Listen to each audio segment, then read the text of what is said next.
Hello everybody, and in today's video I'll teach you guys how to set up a FAQ on Instagram.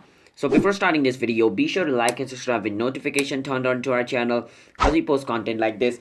So to get notified for our future video, be sure to subscribe with notification on, and let's start today's video without any further ado. So to set up a FAQ on Instagram, first you need to have your Instagram set up to a creator account or business account. If it is set on personal account, then you cannot use this setting because it is only available in the creator or a business account. So switch to that. And then after switching to a personal or business account, click on your profile picture, which is at the bottom right corner. Then click on the three line, which is at the top right corner. Click on setting. On setting, click on creator. If your account is on business, click on business, but mine is on creator, so I'm going to click on creator. And click on frequently asked question, set up, and now I'm going to ask a question over here. So this is my question, so I can click on tick mark to confirm it.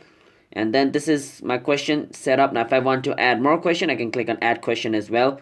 Now remember, I can only add 4 questions. So that's basically how we set up a FAQ on Instagram. So if you guys found this video helpful, then be sure to like and subscribe with notification turned on to our channel because we post content like this. So to get notified for our future video, be sure to subscribe with notification on. And I'm signing out. Have a nice day everybody. Peace out.